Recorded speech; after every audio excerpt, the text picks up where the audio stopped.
Bah, merci Michel, déjà de me recevoir ici. Moi, je suis très, très touchée d'être dans ton petit cocon, qui est vraiment un cocon. C'est incroyable. Merci d'être venu jusqu'à lui et moi.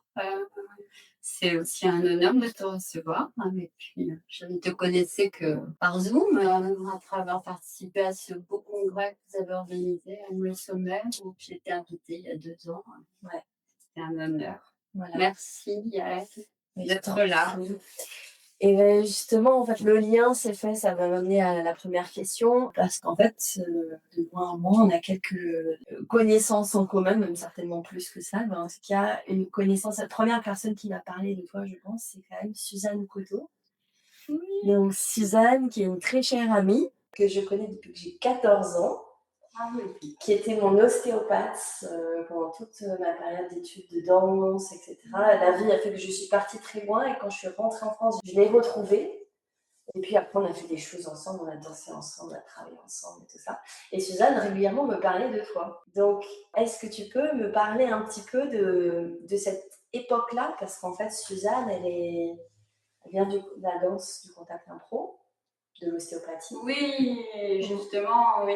Moi, j'ai préparé, parce que je t'ai demandé d'envoyer des questions. Je suis dans une période de grande fatigue, parce que je viens de terminer mon 3e ouvrage, donc j'ai préféré écrire les réponses à tes questions plutôt que fouiller éventuellement.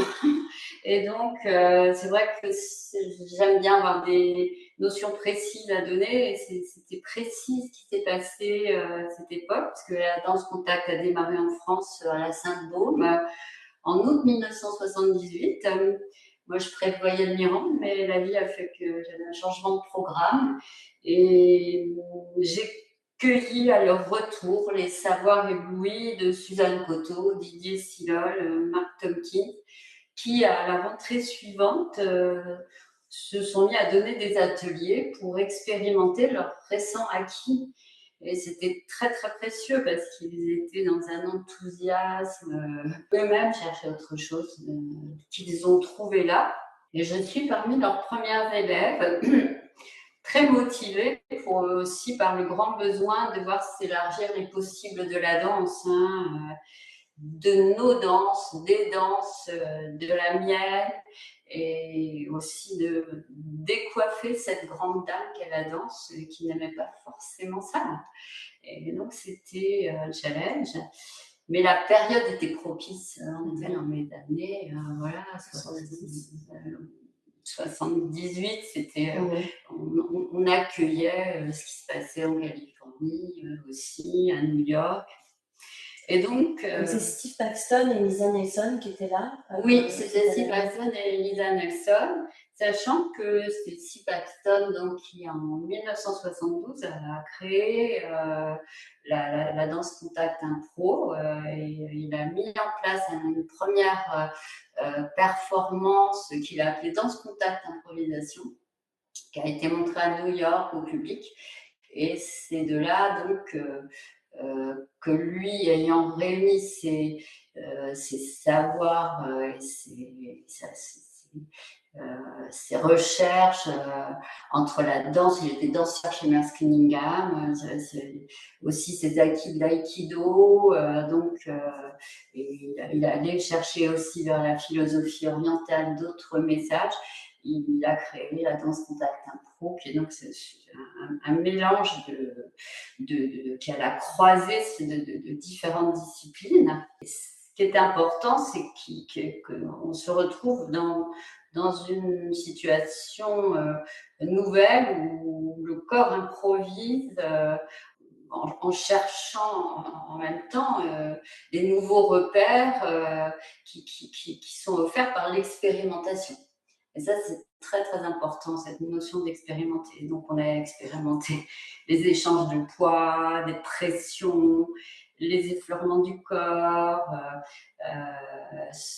les rencontres à 2, à 3, plusieurs, avec des différentes modalités d'engagement plus ou moins intenses, dans un contexte non sexuel, je dois le préciser, parce qu'il y a des gens qui font aussi des assimilations des fois erronées. La danse contact donc n'est pas basée sur une recherche de rencontres sexuelles au départ, tout du moins.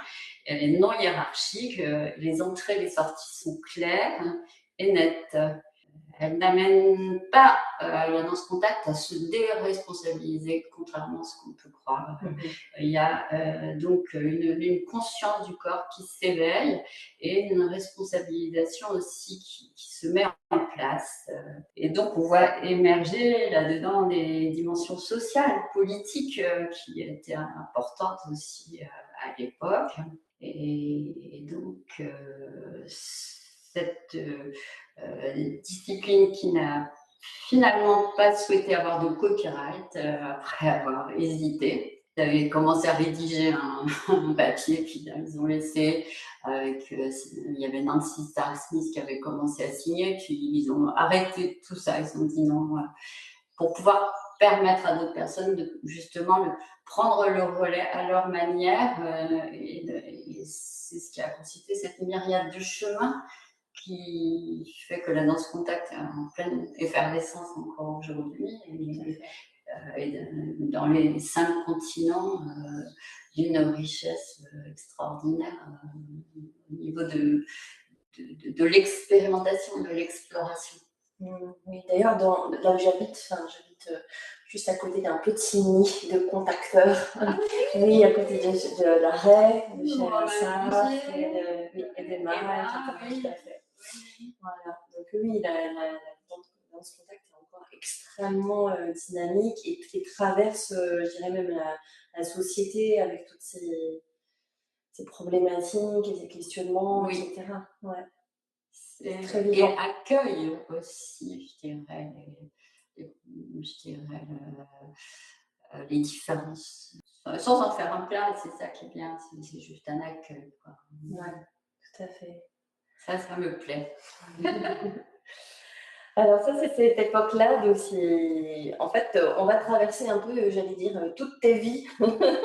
On va essayer d'y aller, de remettre toutes les pièces du puzzle, parce que donc ça, c'est une partie de ton expérience, de tes expérimentations que tu as fait. Il y avait la deuxième question qui arrivait, et j'ai envie peut-être d'arriver à la troisième d'abord. Peut-être que c'est plus logique, parce que finalement, peut-être ta première vie, c'était ta vie en tant que médecin, dans le monde de la médecine. Est-ce que c'est par là que tu as commencé écoute, ta vie professionnelle, en tout cas? Moi, je dirais qu'en fait, ta deuxième question me va bien parce qu'elle me permet de faire le lien entre les différentes choses que j'ai traversées. Super. Donc, c'était mon intuition qui allait d'abord dans ce sens-là. Je veux bien que ça va me permettre d'aller faire le lien. Ok. Voilà. Alors, eh bien, tu as créé une technique qu'on appelle l'ostéo-éveil. Et tu as d'ailleurs un premier livre qui parle de ça. Oui, le gros bébé. Ouais. Construire son corps avec l'ostéo-éveil. Un peu avachi. Et donc, peut-être tu peux nous expliquer un peu ce que c'est l'ostéo-éveil et comment tu l'as créé. Alors, en fait, l'ostéo-éveil, il a été nommé officiellement dans les années 90 parce que moi, contrairement à la danse contact impro, moi, j'ai déposé un copyright. Non pas que j'ai un ego surdimensionné, mais parce que je commençais à avoir, depuis que je le transmettais, j'ai commencé à le transmettre 10 ans plus tôt, des dérives qui m'inquiétaient. Et alarmée par des amis proches, je me suis dit qu'il valait mieux que c'était quelque chose d'extrêmement rigoureux en fait et construit, et que du coup il a été déposé à l'INPI en 1990 pour la première fois. Et donc sa mise en place, en fait, ça ne résulte pas d'une prise de décision. Il a émergé semaine après semaine très progressivement. Au cours de répétitions que j'avais avec ma partenaire Annie Mupler, parce que en fait, j'ai toujours eu plusieurs vies dans ma vie. J'avais mon gagne-pain à l'université comme enseignante de l'histoire-biologie, et puis en parallèle ma passion pour la danse qui m'a amené à un diplôme. Je suis diplômée de danse contemporaine. Et donc, toutes ces choses en parallèle, je les ai menées de manière un peu secrète. C'est-à-dire que quand j'enseignais à la fac, j'avais mon sac de danse et j'avais mes collègues qui me disaient « mais tu viens pas boire un verre ?» Je dis « ah non, non, je suis occupée » et j'ai jamais dit à quoi. Et puis quand j'arrivais en salle de danse avec mon sac, je n'ai jamais dit que j'étais médecin, que j'enseignais en fac non plus, parce que c'était pas le propos. On venait pour danser, puis c'était ma passion, la danse, et je me régalais. Donc je pouvais ainsi mener deux vies sans avoir à rendre compte à qui que ce soit de ma passion, la danse, que j'ai développée jusqu'à faire une profession, mais sans qu'elle soit mon gagne-pain. C'est-à-dire que j'ai donné un cours par semaine pendant 20 ans à Arcueil, qui a bien voulu m'offrir une salle. Et donc, c'était un cours justement de danse moderne qui prenait à la fois ces échauffements d'ascension dans la danse contact impro qui naissait, que je pratiquais, mais aussi, surtout, du fait que je m'étais retrouvée dans une compagnie de danse quand même. J'ai monté le niveau et Christiane de Rougemont m'a conviée à participer à un spectacle en 1978. J'ai donné 3 prestations sur le grand théâtre de la cité universitaire, sur la scène.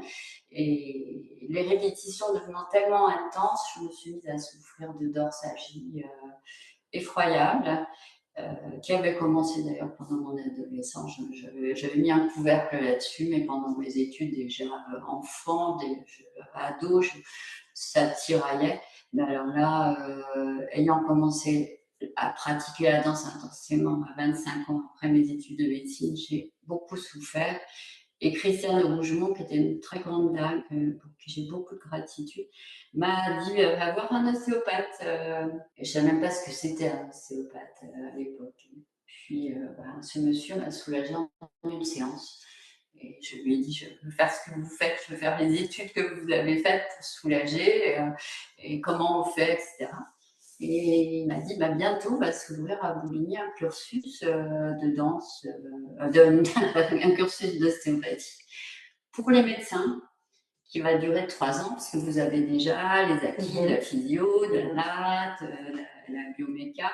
Et donc, j'ai été inscrite à la première promo. Donc, j'étais en même temps, j'avais plusieurs choses en même temps qui se passaient. J'ai étudié l'ostéopathie en même temps que je dansais, en même temps que j'enseignais à la fac. Jusqu'au moment où j'étais diplômée en ostéo. Mais ces études d'ostéopathie m'ont énormément inspirée pour l'ostéo-éveil, qui est une philosophie globale du corps. Tout retentit sur tout, où rien n'est isolé, et où le primum movens de ce lien, c'est le fascia. Donc, moi, j'avais les fascias entre les mains dès que j'ai commencé mes études d'ostéo. Et ça, c'est très précieux. Je sais que tu as une question sur les fascias tout à l'heure, mais je tiens déjà à te dire, l'ostéo-éveil, c'est quelque part énormément inspiré de la philosophie de Steele, de cette globalité que l'on ressent sous nos doigts, où on pose les mains sur des tissus qui sont unifiés par ce réseau facial et qui nous répond en nous précisant les zones de rétention, les zones de tension, de rigidification. Et donc, moi, je me suis dit que je ne voulais pas que les danseurs avec qui je pouvais pratiquer, si je prenais la responsabilité d'une compagnie ou autre, se fassent mal, se retrouvent dans des situations hyper agiles comme moi j'avais connu, si douloureux, et sans se plaindre comme la plupart de mes collègues que je voyais dans les répétitions. Et j'ai tout de suite mis l'accent sur comment ne pas se faire mal, comment épargner au corps ces rigidifications. Et c'était ma préoccupation, c'est-à-dire l'ostéo-éveil, c'est né de cette préoccupation-là. Comment permettre à un corps de devenir conscient et de se construire dans l'élasticité, dans le confort, et ne pas dépasser ses limites. avant que je prenne en charge d'autres danseurs, j'ai eu une grande période de solitude où je faisais des méditations danse.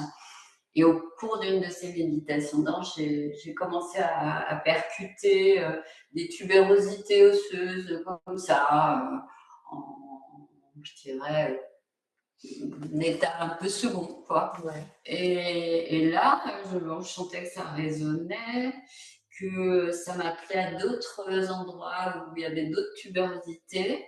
Et puis, s'est mis en place une cartographie qui est le réveil osseux de l'osso-éveil, qui est maintenant bien répertorié, mais qui me permet de faire un check de toutes les parties un peu saillantes du corps et puis de comparer leur sonorité, éventuellement leur rigidification d'un côté par rapport à l'autre et de faire des rééquilibrages. Ça, c'est vraiment la pierre angulaire de l'ostéo-éveil. Donc, c'est une sorte de... oui, c'est ça, d'éveil à travers la vibration, à travers le... Exactement. Et c'est que les tapoter ou il y a aussi des pressions? Ça peut être soit l'un, soit l'autre, selon le besoin de chacun et puis aussi l'inspiration. Du coup, ça a été les premières choses et ça, je l'ai enseigné à mes élèves de mon petit cours de danse contemporaine dès 1980, quand j'ai eu la salle à Arcueil. Et puis, quand j'ai connu ma partenaire, Aline Leclerc, en 1984, dans un cours de danse contact à Paris, eh bien, je me sentais responsable aussi de ce que dans quoi je l'engageais. On avait des répétitions intenses et pour la protéger, pour me protéger, j'ai construit la suite. C'est-à-dire que je réfléchissais à chaque semaine ce que j'allais lui offrir qui lui permette de mieux se connaître et d'être dans un corps plus conscient. Et puis l'ostéopathie que j'avais appris m'aidait énormément. On est allé ensuite à la rencontre des autres organes du corps, des cavités, de leur volume, du mouvement respiratoire crânien. Tout ça, je lui ai amené pas à pas. Puis j'avais la chance d'avoir une personne très, comment dire, plus qu'éveillée au corps. Aline, c'est une chercheuse dans le mouvement, elle est prof de PS, et avec tout ce qu'il y a de plus avant-gardiste dans la recherche de ce qui peut aussi nourrir un corps en liberté et dans le respect. Et du coup, ça a hyper bien fonctionné. Elle me disait, Michel, c'est super ce que tu m'apportes, continue, parce que moi, je disais, mais ça t'envahit pas trop, continuer. Et en fait, elle m'a encouragée jusqu'à ce que voilà, je mette en place la totalité de notre COEV, que je lui ai transmis donc, au fur et à mesure. Ouais. C'est passionnant, ça va avoir des compères de chemin, tu vois, c'est précieux ça. Oui, c'est hyper précieux en fait, de sentir qu'on commence à être vraiment utile, non seulement à son corps, celui d'autre, mais que celui des élèves qui en redemandent, et puis il y a un sens, il y a du sens. Cette notion de confort, elle n'est pas vulgaire, c'est vraiment juste l'élasticité, ce qui permet d'absorber, ce qui permet de restituer sans se faire mal. Et tu vois l'os comme quelque chose de très vivant, de très élastique aussi. Oui. Parce que c'est vrai que moi, j'ai entendu cette notion-là assez récemment, il y a quelques années, ça m'a un peu choqué au départ de penser que l'os est un fascia comme un autre, enfin pas comme un autre d'ailleurs, mais aussi fait partie de ce système-là, qui c'est juste spécialisé en quelque sorte.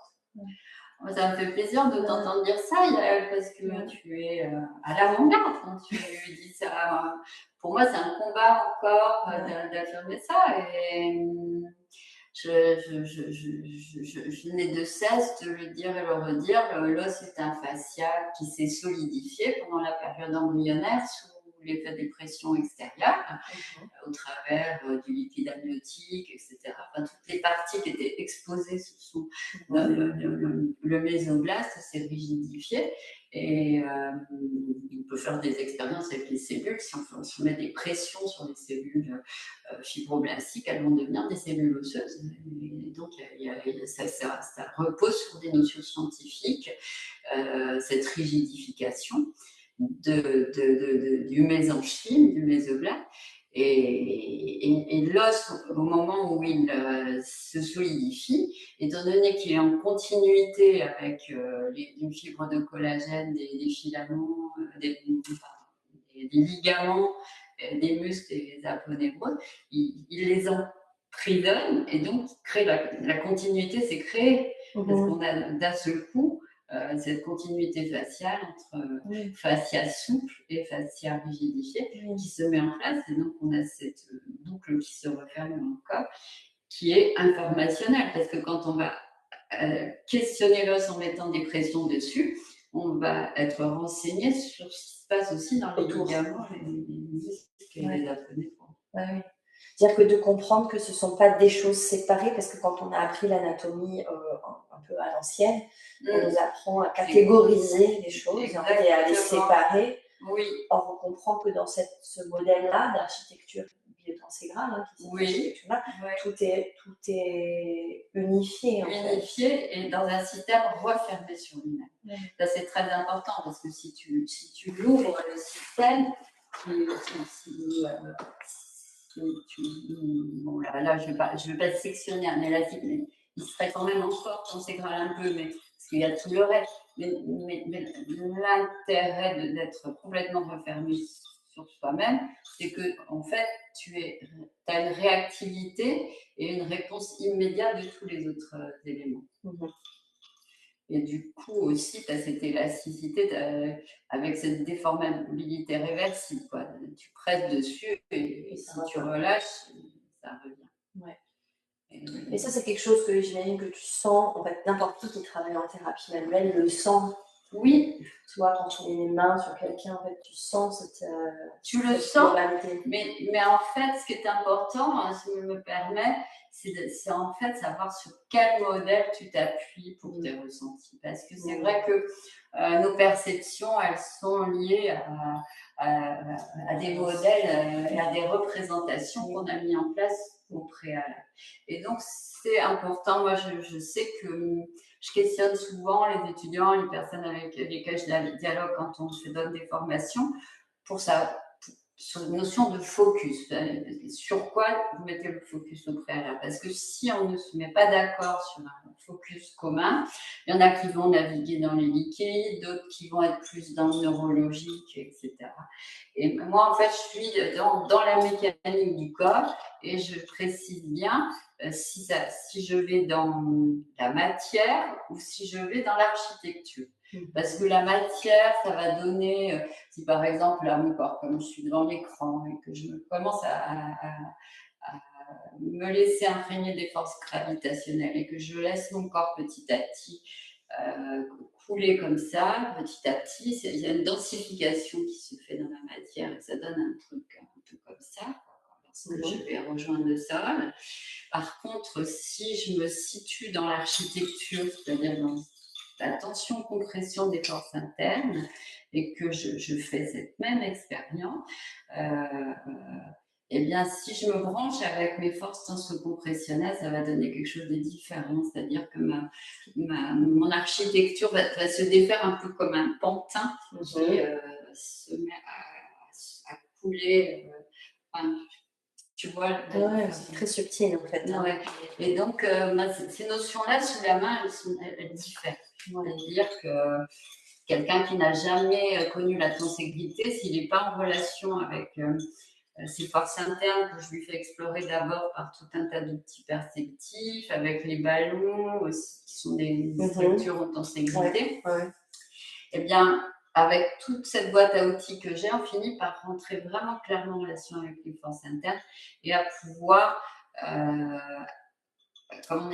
animer notre corps aussi par le dedans, ce qui n'est pas évident parce qu'on a toujours notion qu'en fait, on est traversé par les forces externes et puis, voilà, on a des densités, mais il n'y a pas cette réponse architecturale qui est sollicitée au point de pouvoir faire une très belle roue quand on sait naviguer à l'état grâce à la tenségrité.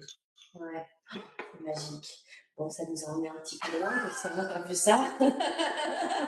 Comment j'étais bien rattrapée. Alors, bon, on en revient quand même à notre troisième question. Bon, tu as quand même commencé par un parcours académique, hein. Tu es passé par la faculté de médecine, tu as été médecin, tu as des spécialités d'ailleurs. Ah oui, c'est vrai, oui, tout ça. Oui. Tu as fait ça aussi. Alors, j'ai fait une liste, parce que je retournais voir dans Qu'est-ce que dans tu as les fait? archives. Et donc, un docteur en médecine en 1971, certifié d'Otorino en 1973, diplômé en bioénergie méthode Lowen-Reich en 1977. 3 ans de formation quand même, que j'ai enseigné aussi un moment. Certificat de biologie humaine 78, diplôme d'ostéopathie 1984 et diplôme d'état de danse contemporaine en 1993. Parce qu'en fait, j'ai enseigné avant d'avoir le diplôme.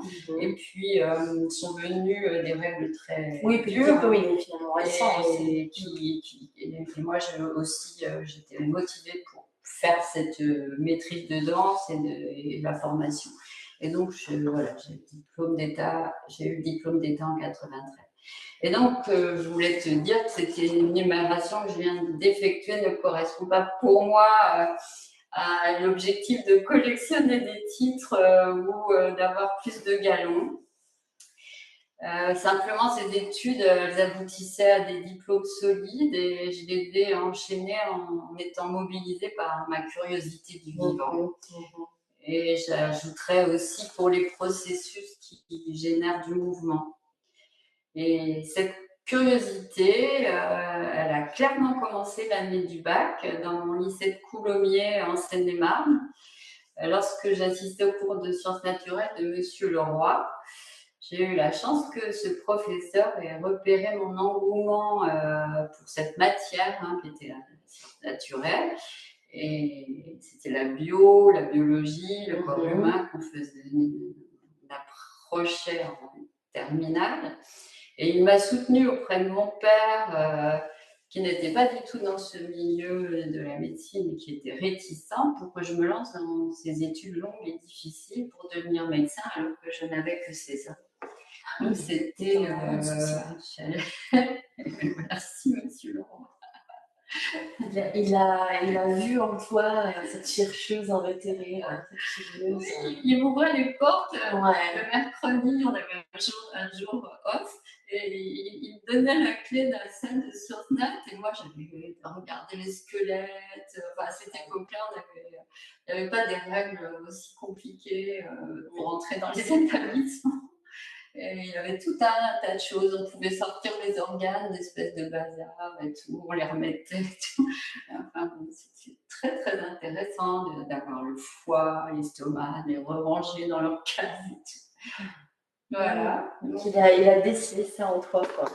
Oui, c'était précieux d'avoir un adulte qui prend soin de ça, un enseignant qui s'engage.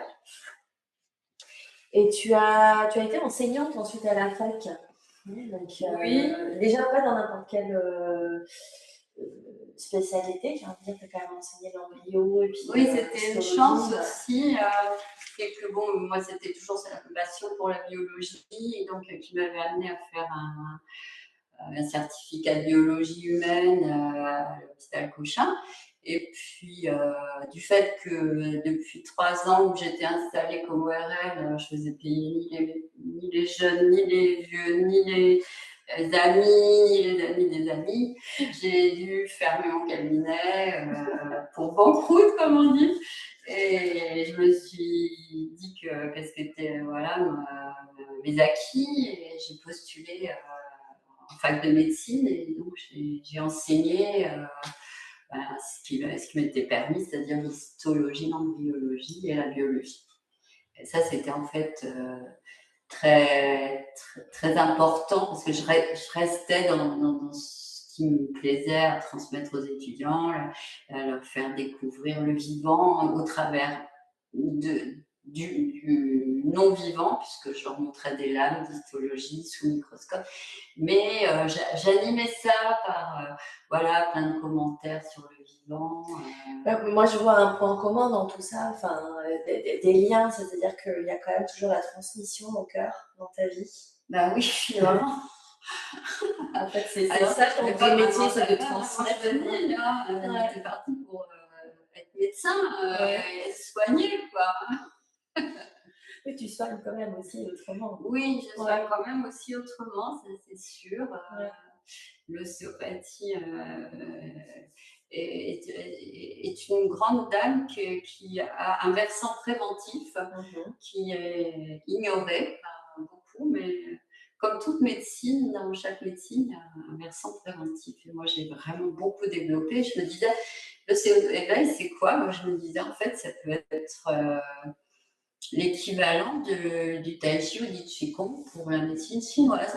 Enfin, j'ai essayé de le voir et ça me paraît intéressant de le voir comme ça.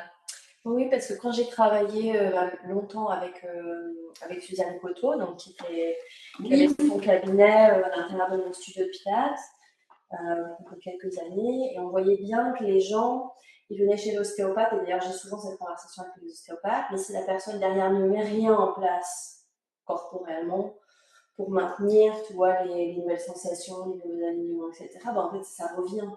Donc en fait, il y a besoin de mettre dans la vie de la personne un travail corporel préventif, accompagnant, enfin voilà.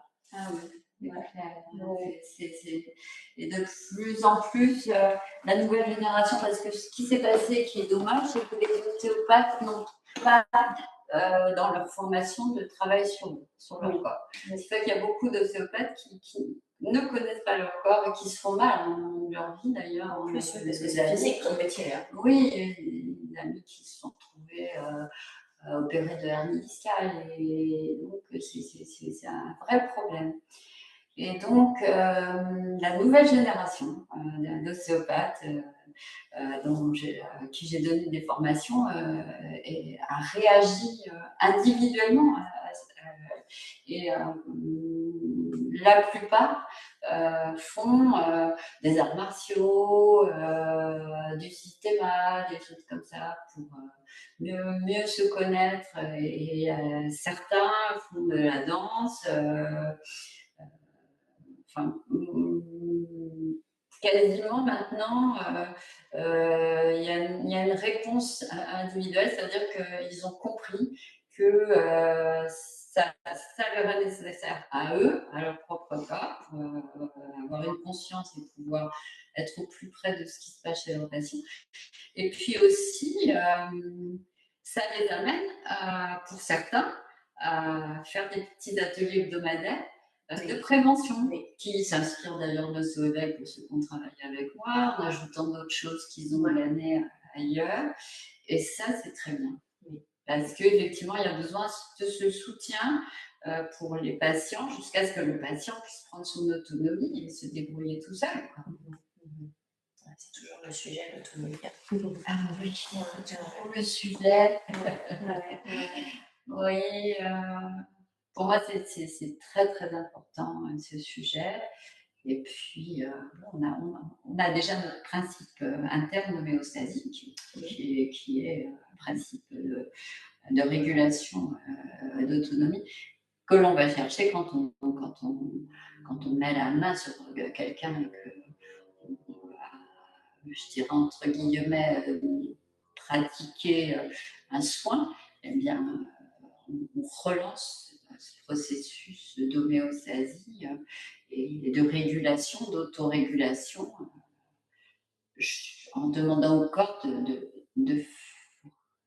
on le dérègle, si tu veux, par une pression, on déforme, pour qu'il se réajuste au mieux aujourd'hui alors qu'il était bloqué dans une situation, on le débloque par une main extérieure. Mais en faisant appel à ces principes d'autonomie. Hein, et ça, c'était très important. Mon style nous a vraiment offert cette notion que l'homéostasie, c'est un principe en ostéopathie. En médecine, c'est plus quelque chose qu'on voit comme des mécanismes. Hein. On dit dans le corps, il y a des mécanismes de régulation. Mais dans l'ostéopathie, l'homéostasie, c'est vraiment un principe interne, c'est un principe vital d'autorégulation. Et c'est à lui qu'on s'adresse.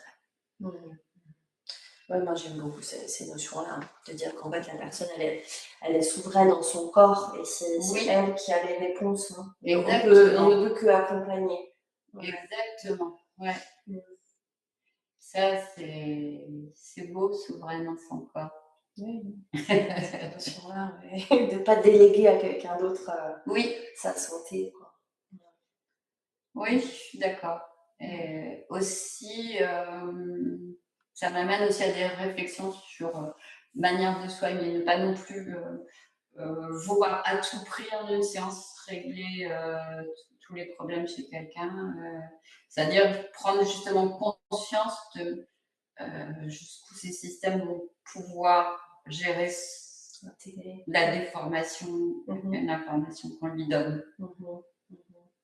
Et ça, c'est un autre niveau subtil, c'est-à-dire avoir bien pris conscience de le niveau de vitalité de l'autre et ce qu'il va pouvoir, c'est-à-dire pouvoir vraiment, comment dire, il y a une... oui, il y a un terme que je ne trouve plus, mais il y a une mise en vibration préalable avec le corps du patient qui est nécessaire pour doser ça. Ça me fait penser à j'ai oublié le nom, c'est un livre que j'ai lu sur la pédagogie qui s'appelle La pédagogie de la résonance, et il y a quelque chose comme ça, se mettre en résonance en fait avec l'autre. Exactement. Savoir c'est tout à fait comment ça peut se passer. Tout à fait. Ouais. La pédagogie de la résonance, là on pourrait dire tout simplement il y a une mise en vibration qui est en fait nécessaire tout le temps avec les humains si on veut communiquer. S'affiner. Bah oui. Comme des instruments de musique. Exactement. Sur la même fréquence. C'est ça. Il y a un terme qui me dit, tu sais, quand tu mets deux pendules dans une même pièce, à un moment, ils reviennent en même temps. Elles se calent en même temps. C'est ce phénomène-là. Oui.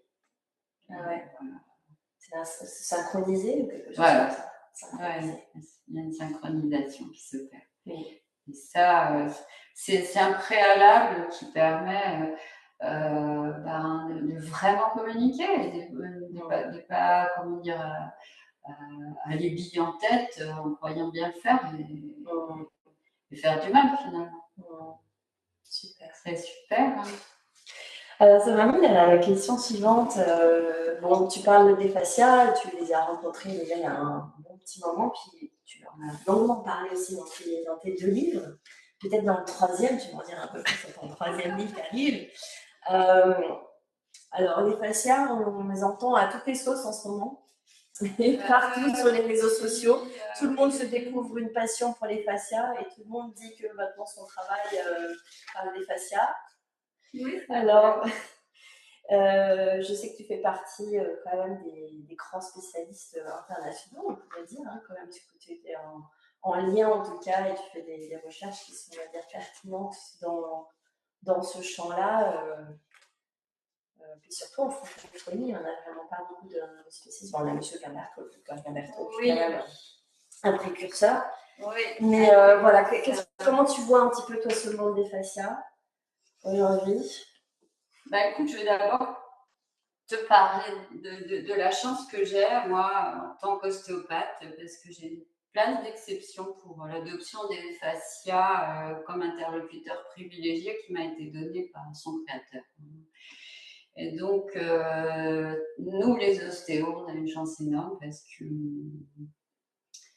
tout au long de son ouvrage, le style qui était donc 1828-1917, nous incite à suivre la voie des fascias et à déceler le moindre désordre dans la répartition et dans la continuité. C'est-à-dire que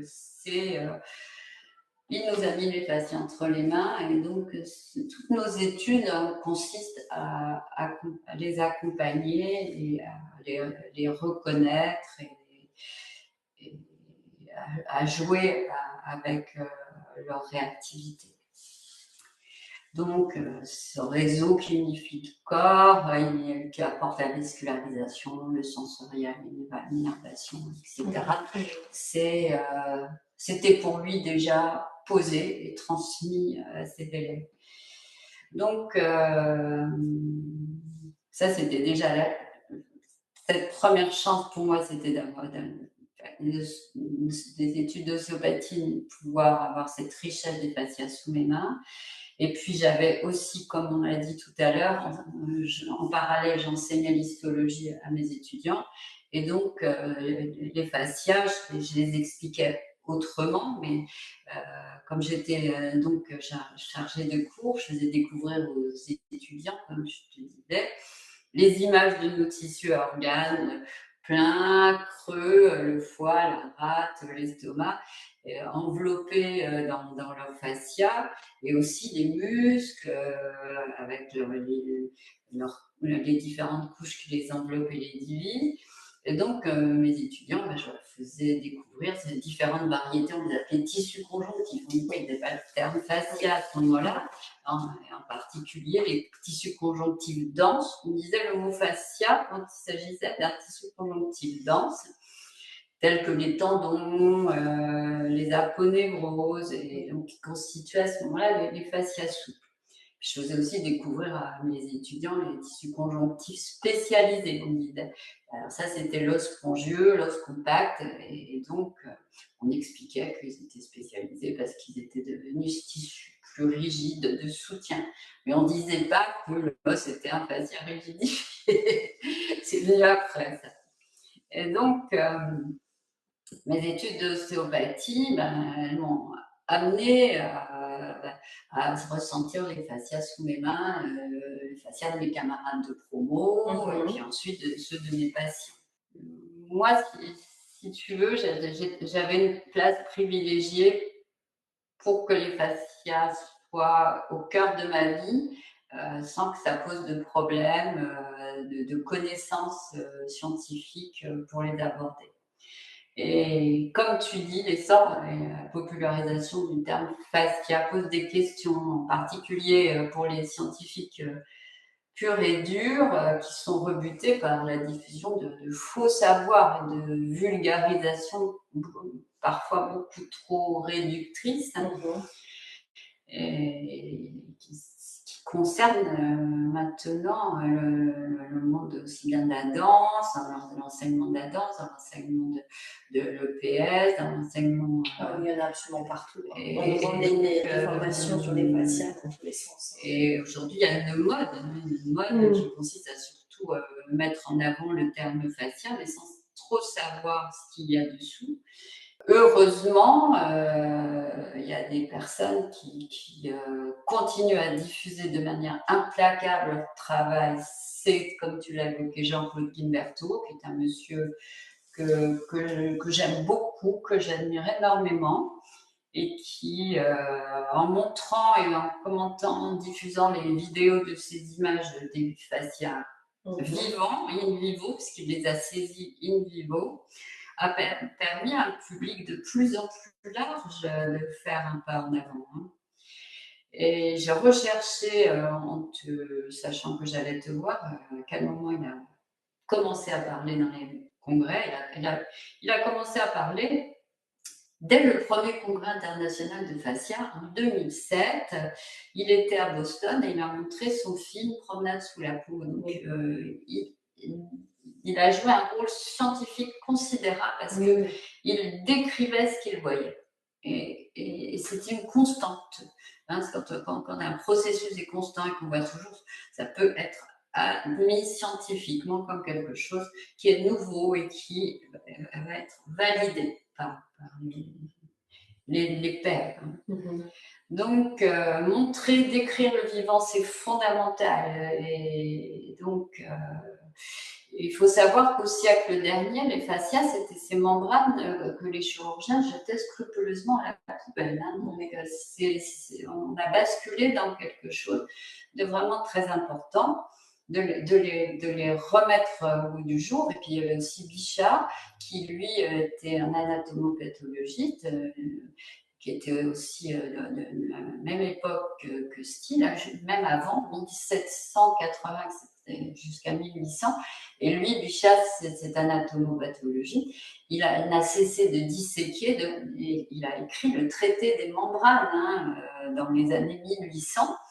Mais son livre est parti dans l'oubli, et lui, en fait, il avait compris, parce qu'il y avait toute une mode qui était la mode vitaliste, où le corps était conçu comme animé par un principe vital, et on cherchait ce qui traversait le corps et ce qui donnait ce flux de la vitalité. Et pour lui, c'était dans les fascias et dans ces membranes, ce que l'on valide aujourd'hui de nouveau.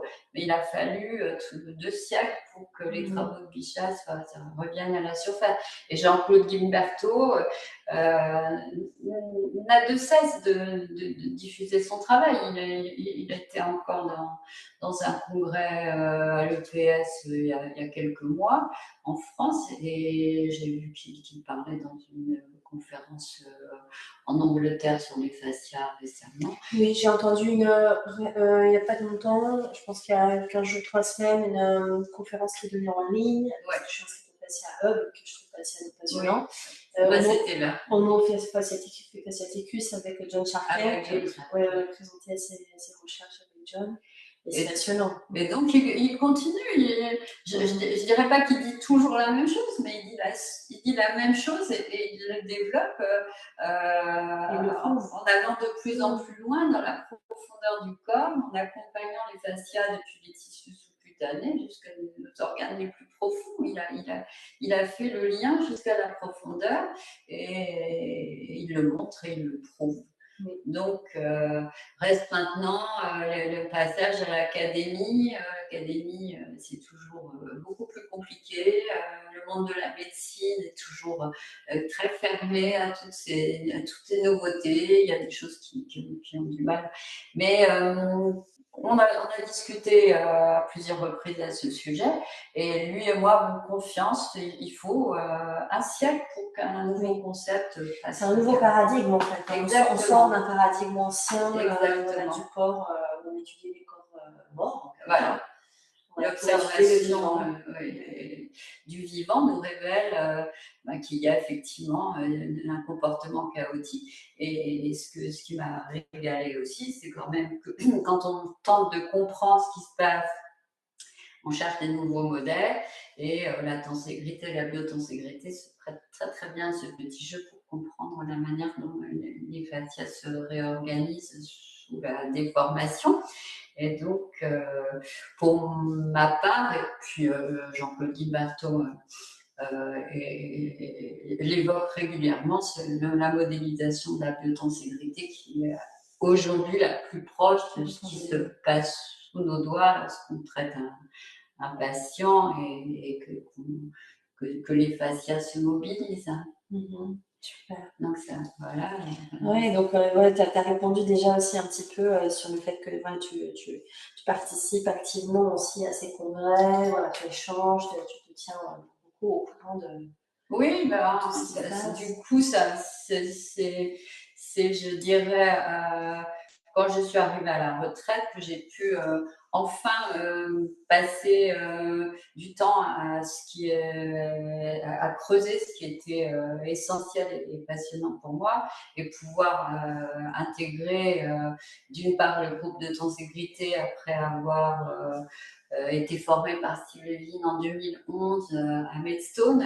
Il venait donner une session exceptionnelle en Angleterre, dans l'école d'ostéopathie, et j'ai pu suivre son cursus. Donc, j'ai été certifiée à ce moment-là de tenségrité. Puis, il m'a conviée à entrer dans le groupe de recherche de biotenségrité, le BIG. Dès septembre 2011, je publiais dans le BIG en Belgique. Et là, il y avait tout un tas de chercheurs réunis, quoi, Anscar, Daniel Claude Martin, qui sont des personnes très très importantes dans le monde de la tenségrité, puis aussi Robert Schler qui était là et lui qui amenait plus l'aspect neurologie, les récepteurs dans les fascias, etc. Et on était une vingtaine de personnes. Et là, j'ai été conviée à parler. Pour moi, c'était la première invitation à parler dans un congrès international. C'était le congrès de fascia de Bruxelles. C'était en 2018, je crois. Et là, non, c'était même avant. 2011, c'était en 2012 que j'ai parlé au premier congrès de Bruxelles. Et de nouveau celui de 2014, 2018 à Berlin. C'est parce qu'on fait tous les ans, tous les 2 ans, hein, le oui. congrès. Il y en a eu un cette année. Alors, il y en a eu un cette année, mais là, moi, en fait, j'ai eu quelque chose qui m'a rempli de bonheur et je dois dire, en 2024, j'ai été invitée au congrès de Lyon Fascinant Fascia pour y donner 2 conférences de plus d'1 heure et 1 heure et demie et un atelier. Donc, c'était quasiment 5 ou 6 heures de parole à un public qui était venu écouter uniquement 4 intervenants. Donc, c'était le plus grand bonheur de ma vie parce que nous étions 4 intervenants sur 2 jours. Et un format comme ça, j'en ai jamais connu dans des congrès. C'est-à-dire qu'on peut vraiment aller jusqu'au bout de ce qu'on a à dire et entendre les autres dans ce qu'ils ont à dire jusqu'au bout aussi. Et les autres intervenants, c'était Carla Stecco, voilà, la star italienne qui dit ça que les faciales depuis je ne sais pas combien de temps, Jean-Claude Guimberto et Pierre Tricot, qui est un des plus grands ostéopathes tissulaires français, le plus grand. Ouais. Ce qui fait que moi, j'avais ma place pour parler du lien facial-tenségrité. Et c'était un bonheur. On a passé 3 soirs et 2 jours pleins avec un succès énorme auprès du public qui a vraiment là plongé dans nos savoirs et on avait tous des points de vue différents, il y avait des choses transversales qui se mettaient en place. Et enfin, on n'avait pas 30 minutes pour parler et puis des gens qui nous font signe au bout de 25 minutes parce qu'il va bientôt falloir finir. Enfin bon, c'était vraiment un très très grand bonheur.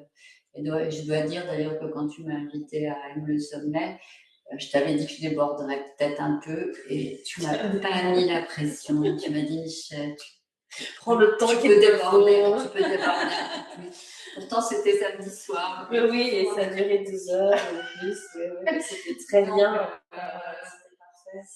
En fait, c'est ça, quand on rencontre quelqu'un comme toi, où on sent qu'il y a tellement de choses à partager, tellement de connaissances, on a juste envie de rester dans un petit coin et d'écouter pendant très longtemps.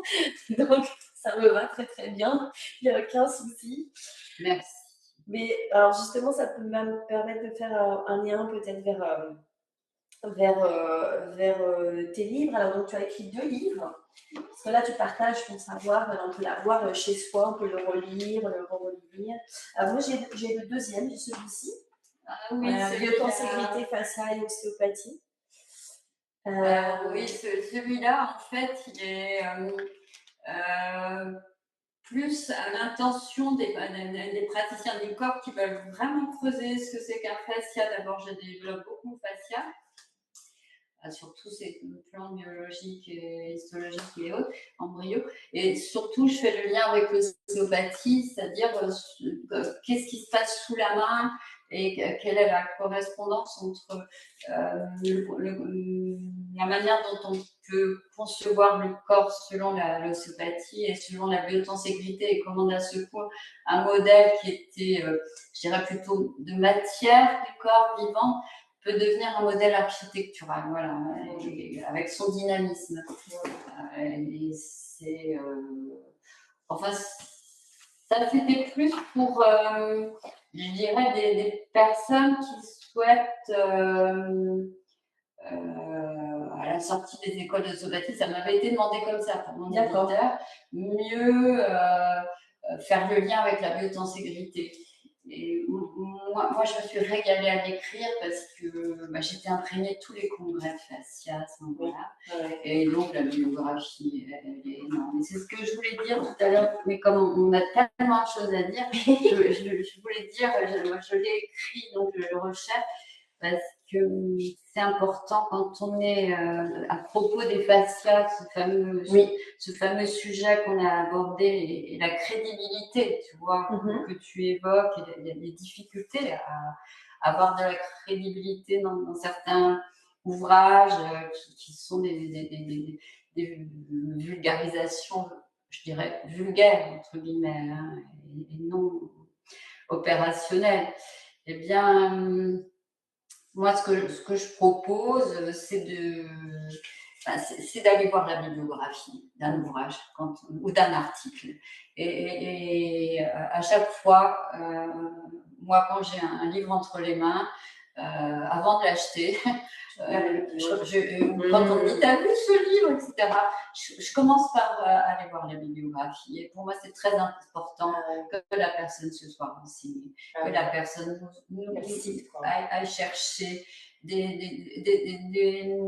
articles qui ont une valeur scientifique, qui permettent de poser la suite, qui permettent d'avancer. Et moi-même, si je fais une bibliographie, c'est aussi pour permettre aux autres de continuer mon travail. Et puis, c'est aussi un principe de gratitude de base. C'est-à-dire qu'on n'est rien, on a reçu tant de choses et il faut les faire connaître. Et des fois, je me dis, ah mince, j'avais oublié celui-là et je m'en veux. Et pour moi, c'est très important la filiation. On est connecté, voilà, il y a la notion de lien, il y a la notion de... Mais tu as raison, la bibliographie, moi, c'est quelque chose que je regarde énormément aussi dans les livres. Et ça m'a d'ailleurs permis d'apprendre beaucoup parce que quand j'ai un livre, par exemple, qui m'intéresse, je vais regarder la bibliographie et je note les livres qui m'intéressent, que tu cites, et je vais les chercher et je les lis, etc. Et de fil en aiguille, tu viens te spécialiser. Et c'est vrai que moi, j'ai cette habitude-là. À chaque fois que je fais des stages ou des interventions, je fais toujours une bibliographie. Toujours. Je cite toujours où est-ce que j'ai été chercher les informations, comment je les ai mis ensemble, etc. Parce que finalement, moi, je crée rien aussi quand je fais des stages. Je ne fais que donner ma propre vision de plein de choses que j'ai mis ensemble, tu vois, finalement. Oui, mais ton enseignement, c'est... Oui, je les ai connectés, tu vois, mais ça ne vient pas de nulle part, en fait. Ça vient vraiment de choses que j'ai lues, que j'ai étudiées. Donc, c'est vrai que la bibliographie, c'est extrêmement important. Ah oui, je suis contente que ça... Parce qu'en fait, c'est la première fois qu'on se rencontre en présentiel et on s'est apprécié autrement par Zoom. Et heureusement que ça existe aussi, le distanciel. Il permet de faire des choses, surtout pendant la période Covid, on n'a rien fait. Et voilà que tu me dis que c'est important pour toi la biographie, ça fait que je suis très heureuse. Ah oui. Alors, est-ce que tu as la possibilité de nous dire qu'est-ce que c'est ce troisième livre que tu viens de finir d'écrire ou c'est secret? Tu ne peux pas encore dire c'est quoi c'est? Oui, alors bon, en fait, le troisième livre, c'est un retour sur le réveil osseux de l'ostéo-éveil, mais de manière très détaillée. Donc, le titre, je ne donne pas le sous-titre, le sous-titre est secret, mais le titre, c'est Le réveil osseux de l'ostéo-éveil. Et donc, il va sortir en octobre 2026. Et donc, c'est à la demande de mon éditeur qui sentit que c'était très important que ce réveil osseux puisse être diffusé et rendre les services qu'il estime qu'il doit rendre. Je pense effectivement que le réveil osseux que j'ai déposé, marque déposée, ainsi qu'en anglais, Bone Awakening, C'est un préambule incontournable à toutes les pratiques de l'ostéo-éveil. Il nous offre une cartographie précise des éléments de la structure, tandis que s'optimise la présence à soi-même et que se sécurisent les mouvements et que la posture devient plus adaptable. Donc, dans cet ouvrage, je peux te dire, j'ai fait un peu un répertoire pour toi de ce que j'y détaille. Je détaille la pratique du réveil osseux d'abord, bien sûr, en déroulant tout ce que les scientifiques peuvent offrir de modèles explicatifs pour comprendre les résultats positifs étonnants de ce réveil osseux. En particulier, donc, la présence à soi qui est optimisée, l'estime de soi, la mémoire, la conscience de nos alignements, nos ancrages, la sensation d'être plus ancré, et aussi ça va vers une évolution vers plus d'autonomie. Donc, dans cet ouvrage, l'os vivant va nous livrer tous ses secrets depuis son approche embryologique, biologique, histologique, ainsi qu'aussi je vais chercher dans la physique du vivant avec Vincent Fleury, sa recherche en embryologie, et puis aussi les travaux de Carsten Tichy en génétique. Donc, il nous dévoile la place essentielle de l'os en tant que fascia rigidifié dans les modélisations d'architecture en tenségrité. L'os étant les barres, c'est-à-dire ces éléments séparés, parce que les os sont séparés les uns des autres par les articulations et réunis entre eux donc, par les câbles qui sont les ligaments, les aponevroses, les tendons. Et donc, cet ouvrage il s'accompagne de nombreuses illustrations concernant les pratiques et puis aussi de schémas annotés qui vont servir de support aux mains des lecteurs pour la recherche de précision anatomique. Donc, il y a aussi un endroit dans le livre où se trouvent des témoignages de personnes très investies dans cette pratique, qui donc offrent leur éclairage positif et très diversifié. Et puis, il y a aussi quelque part dans le livre, parce qu'en fait, c'est un livre qui a à peu près le même format que celui-ci. Il y a des formules raccourcies pour permettre aux personnes très occupées d'effectuer coûte que coûte ce réveil osseux au quotidien. Parce que c'est important, les pratiques au quotidien, même si ça dure que 5 minutes. Moi, je sais que le réveil osseux, je le fais avant chaque conférence, à l'arraché dans un jardin avant d'entrer. Je me fais un petit réveil osseux parce que ça me donne une présence implacable. Donc, quand on a constaté ça, puis comment ça donne cette force-là, on trouve le moyen de formules raccourcies. Et donc, j'ai donné des formules plus brèves, c'est des formules aussi dans le métro, donc plus pudiques aussi, parce que dans le réveil osseux, on va chercher le coccyx, le pubis, et dans le métro, on va pas faire ça, donc faire des formules plus raccourcies, plus brèves, et plus pudiques. Donc voilà, c'est à peu près tout ce qu'il y a dans ce prochain petit ouvrage qui n'est pas si petit. Ouais, j'imagine que c'est comme un bébé, c'est intense l'écriture d'un livre. Oui, je vois que en fait, tu es très active encore dans la transmission, donc que ce soit au travers de l'écriture de livres. Tu as fait le plaisir avec Adrien d'accepter notre invitation à venir au sommet. Je sais que tu as collaboré aussi souvent avec Célina Wang, qui est aussi une très chère amie. Et donc, je vois que tu as cette passion, cet élan de transmettre quand même encore aux jeunes générations. Tu as parlé aussi des étudiants en ostéopathie. Oui, et puis maintenant, il y a 3 personnes qui forment des groupes d'autres personnes à l'ostéo-éveil. Et ça, pour moi, c'est une très grande satisfaction parce que... Alors, déléguer, transmettre. Oui, et puis sentir que ces personnes sont très respectueuses, voient l'utilité et sont persuadées qu'elles jouent, comme moi, un rôle essentiel pour rendre service à de futures générations. Donc, des personnes certifiées 6e degré. Il y a Aline Leclerc, que j'ai formée en premier, Agnès Douillet, et puis Fabrice Baudard. Et chacune, avec leurs différentes personnalités, sont des personnes très fiables. Donc, leurs coordonnées sont dans mon site, Ostéo-Éveil, www.ostéoéveil.fr. Ouais, je mettrai ça dans les descriptifs. À la fin de ce site, leur adresse mail indiquée, ce qui permet aussi de s'adresser à eux, parce qu'ils ont des formules différentes chacun pour enseigner. Des ateliers de 4 heures, des séminaires de 30 heures. Ça, chacun a sa manière de faire. Mais tous très crédibles, et pour moi, c'est très soulageant aussi de sentir que, voilà, il y a des choses que je ne souhaite plus vraiment faire parce que je les ai faites tellement, et que bon, maintenant, il y a la relève qui est prise d'une certaine manière. Et où est-ce que tu as envie de mettre ton énergie là maintenant? Ben, cette année, continuer à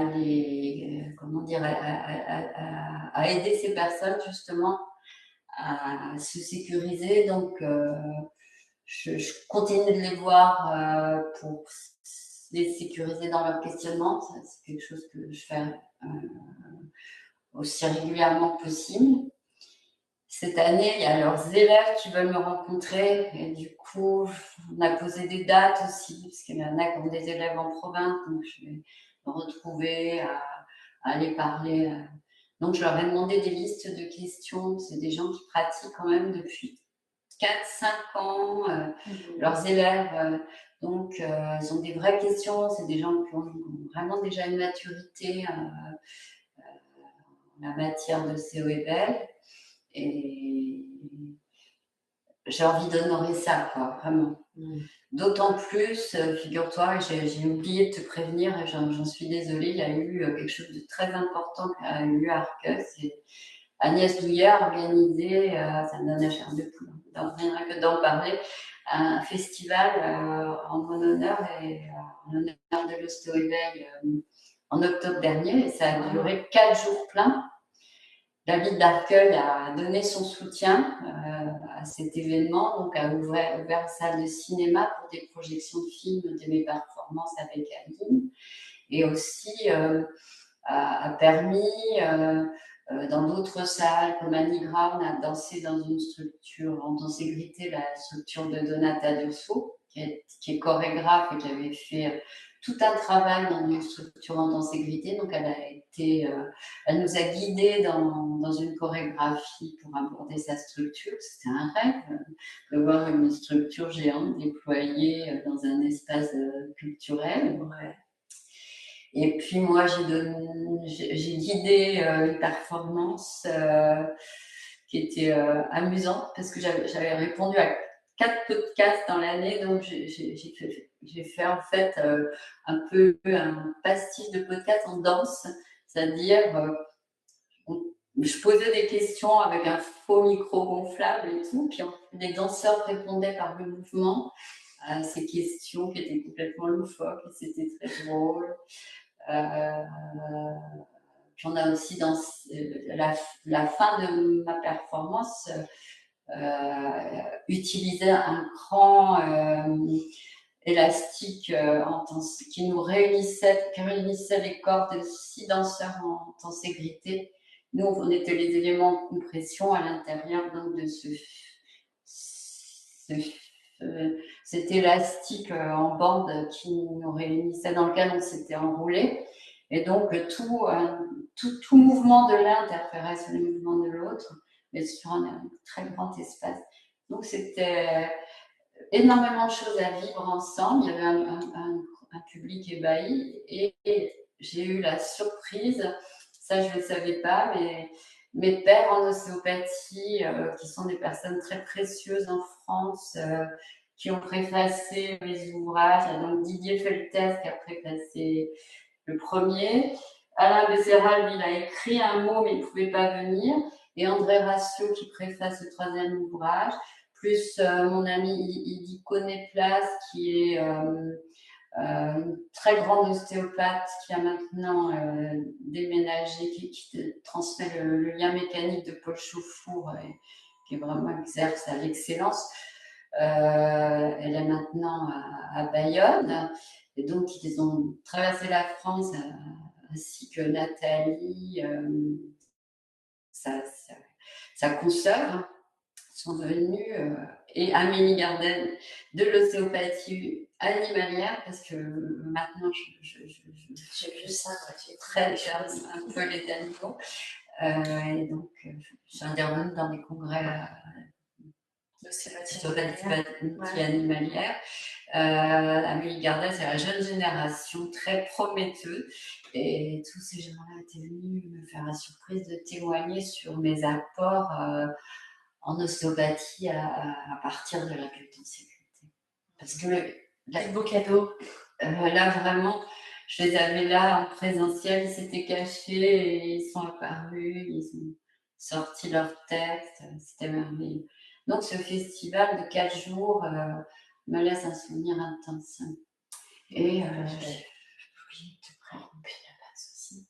Je sais que tu es à la campagne maintenant, loin de tout, mais quand même, au moins de le faire savoir. Merci beaucoup pour toute ce partage, tu vois, c'est très bien passé. On a eu les rayons de soleil. Ouais, on était bien chance là, la pluie était annoncée, mais tu as chassé les nuages. Tu as soufflé. Merci beaucoup. Merci à toi, Yael, et puis belle suite à tes interviews. Ne font que commencer. Ça fait déjà 1 an et demi, peut-être 2, mais je n'ai pas toujours été très régulière. Voilà, mais c'est bien comme ça. Voilà. C'est bien. Oui, c'est chaotique, c'est comme le vivant. Oui, c'est très bien. Belle suite à toi. Merci. Merci.